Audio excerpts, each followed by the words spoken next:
Praise the lord. మన ప్రభువును లోకరక్షకుడైన యేసుక్రీస్తు నామమున మీ అందరికీ నా యొక్క ప్రత్యేక వందనములు. ఈ ఉదయకాల సమయమున దేవుడు మనకిస్తున్నటువంటి వాగ్దానమును చదువుకుందాం. యెషయా గ్రంథము 35వ అధ్యాయము 10వ వచనము. దుఃఖమును నిట్టూర్పును ఎగిరిపోవును. ఆమేన్. దేవునికే మహిమ కలుగును గాక.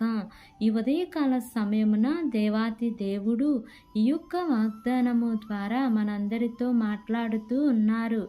ఈ యొక్క వాక్యమును మనం జ్ఞాపకం చేసుకుంటే దుఃఖమును నిట్టూర్పును ఎగిరిపోవును అని దేవుడు అంటూ ఉన్నారు. మరి ఉదయకాల సమయంలో ఎంతమంది బిడ్డలు దుఃఖముతో ఉన్నారు, నిట్టూర్పుతోనూ ఉన్నారు. అయితే నీకోసమే దేవుడు తన వాగ్దానము ద్వారా మాట్లాడుతూ ఉన్నారు. నీ యొక్క దుఃఖము నుంచి, నిట్టూర్పు నుంచి నిన్ను, నీ కుటుంబాన్ని ఈ దినమున తప్పిస్తూ ఉన్నారు. దేవుడు విడిపిస్తూ ఉన్నారు. నీ నిట్టూర్పు అంతా తొలగించే దేవుడు నీ కుటుంబంపై చెయ్యి చాచి ఉన్నారు. నీ దుఃఖమును తుడుస్తూ ఉన్నారు. నీ బాష్ప బిందువులను తుడుస్తూ ఉన్నారు. నీవు నమ్ము, విశ్వాసముంచు. దేవుడు తప్పకుండా నీ దుఃఖాన్ని, నీ నిట్టూర్పు అంతటిని తొలగిస్తూ ఉన్నారు. నీవు ఎన్నో దినాలుగా దుఃఖిస్తూ ఉన్నావేమో, ఇంకా ఎంతకాలమో ఈ దుఃఖము అని నీవు దుఃఖపడుతూ ఉన్నావేమో.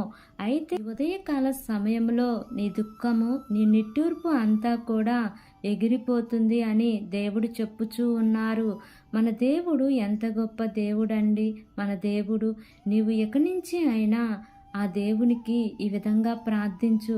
అయ్యా, నా దుఃఖాన్ని తీసివేస్తున్నందుకు నీకు వందనాలయ్యా అని ఆ దేవునికి చెప్పితే దేవుడు నీ జీవితంలో ఉన్న దుఃఖమును, నిట్టూర్పును ఎగిరిపోయేటట్లు దేవుడు చేస్తారు. గనుక ఈ వాగ్దానమును నమ్మి ఈ వాగ్దానం ప్రకారంగా జీవిద్దాం. దేవుడు ఈ వాగ్దానము మనందరి జీవితంలో నెరవేర్చబడును కాక. ఆమేన్. ప్రార్థన చేసుకుందాం.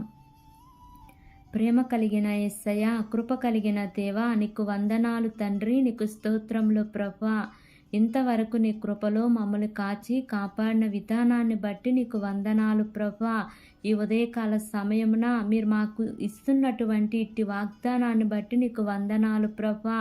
ఎంతమంది బిడ్డలు ఈ వాక్యమును విని ఈ ప్రార్థనలో ఏకీభవిస్తున్నారో తండ్రి, ప్రతి కుటుంబాన్ని మీరు జ్ఞాపకం చేసుకోండి అయ్యా. నీ మేలుల చేత వారిని తృప్తిపరచమని అడుగుచున్నాను ప్రభువా. ఈ ఉదయకాల సమయమున తండ్రి అయా, దుఃఖమును, నిట్టూర్పును ఎగిరిపోవును అనే వాగ్దానము ద్వారా మా అందరితో మాట్లాడినందుకు వందనాలయ్యా. మీరు మాకు ధైర్యాన్ని ఇచ్చినందుకు వందనాలు ప్రభువా.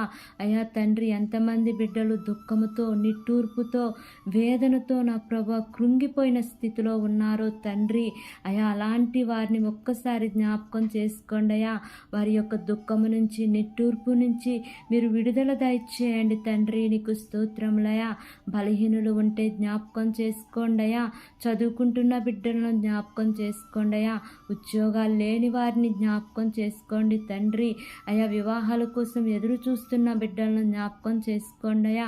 వారికి నాయనా మీరే వివాహాలను నిశ్చయించమని అడుగుచున్నాను తండ్రి. గర్భఫలము లేని బిడ్డలను జ్ఞాపకం చేసుకోండి అయ్యా. వారి యొక్క గర్భద్వారాలు మీరు తెరవండి యేసయ్యా. గర్భవతులుగా ఉన్న బిడ్డలను జ్ఞాపకం చేసుకోండి అయ్యా. సుఖమైన ప్రసవాన్ని మీరు వారికి అనుగ్రహించండి ప్రభువా. మా దేశాన్ని, దేశ ప్రజలను జ్ఞాపకం చేసుకోండి అయ్యా. వారికి అందరికీ కూడా మంచి ఆరోగ్యాన్ని ఇవ్వండి తండ్రి.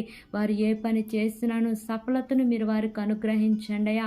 ఈ దినమున నూతనముగా ప్రారంభిస్తున్న ప్రతి కార్యక్రమంలో యేసయ్యా మీరు ముందుండి నడిపించమని అడుగుచున్నాను ప్రభువా. ఈ దినము ప్రయాణం చేస్తున్న ప్రతి బిడ్డను జ్ఞాపకం చేసుకోండి అయ్యా. వారి యొక్క ప్రయాణాల్లో క్షేమాన్ని ఇవ్వమని, నా యొక్క ప్రార్థన ఆలకించి అంగీకరించమని నజరేయుడైన యేసు అతి పరిశుద్ధ నామమున అడిగి వేడుకొని పొంది ఉన్నాము తండ్రి.